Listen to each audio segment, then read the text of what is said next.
नमस्कार दोस्तों, आज पर्यावरण दिवस के उपलक्ष्य में मैं हाई स्कूल सोनखेड़ा में आया हूं ओम प्रकाश जी के अनुग्रह पर। और ओम प्रकाश जी और हम एक ही स्कूल से शिक्षा प्राप्त की। हमने हमारी हायर सेकेंडरी एक ही शाला से हुई है। और हमारे आदरणीय प्राचार्य जी जो थे उस समय पे, अभी वर्तमान में रिटायर्ड हो चुके हैं, वो डॉक्टर अशोक पारिक जी। तो उनको एक सम्मान स्वरूप प्रदान करने के लिए आदरणीय ओम प्रकाश जी ने यहाँ पर एक उद्यान का निर्माण किया है, जिसमें विभिन्न प्रकार के पेड़ पौधे लगाए हैं। उन सारे पेड़ पौधों के बारे में और उनकी विशेषता के बारे में ओम प्रकाश जी से जानिए, और किस प्रकार से इनका प्रेम जुड़ा हुआ है अपने शिक्षक के प्रति, जो आज वर्तमान में इतने सालों बाद भी उनके सम्मान में। और इससे बढ़ के क्या सम्मान होगा कि कोई भी चीज हमने जो आज करी है, वर्तमान में हम जो भी कार्य कर रहे हैं, वो जीवन पर्यंत मतलब किसी को ऑक्सीजन देगा, किसी को छांव देगा और इस प्रकृति को प्रदूषण मुक्त बनाने में सहायक होगा। मैं आदरणीय ओम प्रकाश जी से अनुरोध करता हूं कि वो आप इस उद्यान के बारे में हमें थोड़ी सी विस्तृत जानकारी दें। और नीरज जी, जैसे कि आपने दे ही दी इसमें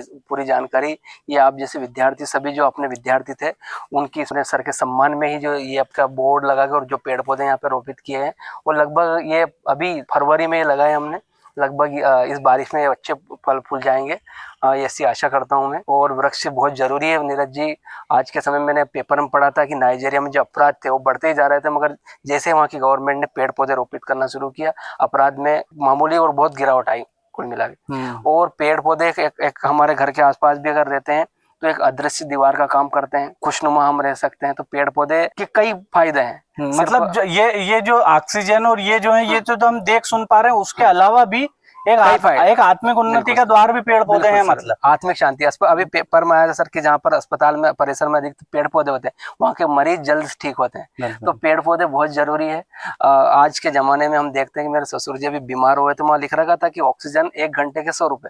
तो कितना बड़ा महत्व है इस ऑक्सीजन का। एक पेड़ अगर देते हैं तो लगभग दिन में जितनी हवा हम 4 व्यक्ति ग्रहण करते हैं, इतना एक पेड़ दे सकता है। तो पेड़ बहुत इंपॉर्टेंट है। तो सर, आप थोड़ा सा हमें उद्यान का, आपके लघु वाटिका का भ्रमण करवाइए और हमें थोड़ा पेड़ों के बारे में बताइए। सर ये अपन यहीं से शुरुआत कर लेते हैं। जी सर, ये यहीं से अपने यहाँ पे, ये पिछले साल के, मतलब पिछले 1 साल भी नहीं हुए नीरज जी। देखिए आप, ये शीशम है, ट्रिकोमा है। अच्छा। ये अलग अलग प्रकार के वैरायटी के हमने यहाँ पे पौधे, इधर थोड़ा जगह कमजोर थी इसलिए इधर हमने फिर यहाँ पे डेवलप नहीं किया। धीरे धीरे फिर हमने इधर परिसर में वृक्ष रोपण करने देख। आप देखिए डॉक्टर अशोक कुमार पारिक साहब भी हमारे आए थे। अच्छा। तो उनकी स्मृति में, उनके सम्मान में भी हमने अच्छा, ये स्वर के सर जी के कर कमलों द्वारा ही पौधा रोपित किया सर। बहुत बढ़िया, बहुत बढ़िया। उनके मित्र आए थे, अमिताभ जी अनुरागी, उनके द्वारा। अच्छा, सर यहाँ पे कैंप लगा था महिलाओं का, आरसेटी बैंक ऑफ इंडिया की तरफ से उन्होंने भी प्रदान किए थे सर। तो धीरे धीरे हमने यहाँ पे डेवलप किया। और इधर जो आप देख रहे हो, हमारे आइए ना भैया, आजादी के महानायक जो सुभाष चंद्र बोस है, उनकी भी जो लघु वाटिका इधर भी हमने डेवलप की। तो ये 8 से 7 से 8 महीने का काम है सर। और आगे हमारा प्रस्ताव आपको, जैसे कि हमने बताया कि कारगिल विजय स्मृति में हम सैनिकों के सम्मान में गार्डन बनाएंगे। जी जी।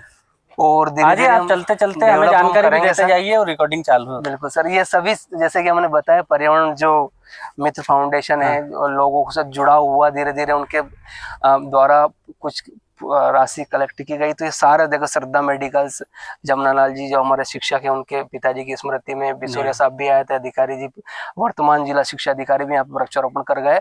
तो तमाम इस तरह से हम कार्य करते रहते हैं। और आज ही सर, आज बताएं, एक हमारे गाँव के श्याम दांगी मंडलोई, जो श्याम दांगी पंडा जी के नाम से प्रसिद्ध, उन्होंने 1000 रुपए वृक्षारोपण के लिए दिए कि आप इनके वृक्ष लगाएं। बिल्कुल। तो धीरे धीरे लोगों को जुड़ा होगा तो पर्यावरण बचेगा और एक नया संदेश जाएगा। बिल्कुल। तो ओम प्रकाश जी, आपका बहुत बहुत धन्यवाद जो आपने हमें यहाँ पे आमंत्रित किया और इस प्रकार का अवसर दिया कि आपके शाला परिसर में हम भी पौधा रोपित कर सकें। और इसी के साथ बहुत बहुत धन्यवाद आपका भी धन्यवाद सर कि आप मेरे आग्रह पर आए सर। बिल्कुल। और मुझे इतनी पता नहीं था कि आप इतने वृक्ष और इतने तमाम मेरा अपना संदेश भी यहाँ पे लोगों तक पहुँचाएं। नहीं, बिल्कुल सर, संदेश पहुँचाना इसलिए जरूरी है क्योंकि लोगों अभी उनका जो मन है वो तो कार्य करने का है, लेकिन वो सिर्फ मन ही बना पा रहे हैं, कर्म में उसे नहीं ला पा रहे हैं। जो कार्य है, वृक्षारोपण का जो कार्य है, उसे जमीन पे नहीं उतार पा रहे हैं।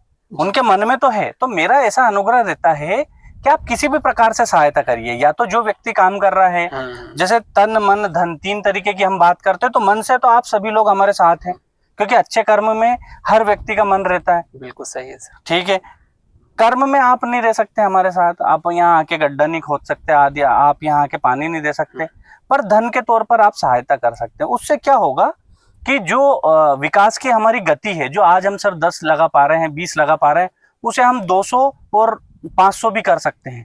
पर उसके लिए सभी प्रकार की सुविधा भी जुटाना आवश्यक होता है, क्योंकि खुले प्रांगण में वृक्ष को बड़ा करना काफी मुश्किल रहता है। बच्चे को बड़ा करना और वृक्ष को बढ़ना बिल्कुल। और मैं धन्यवाद भी देना चाहता हूँ विष्णु जी का, जो यहीं के निवासी है, जो 12वीं क्लास के विद्यार्थी है, जिन्होंने भी तपती धूप में गड्ढे और सारा काम किया सर। बिल्कुल, आपका धन्यवाद श्रीमान जी। ठीक, बहुत बहुत धन्यवाद। बिल्कुल सर।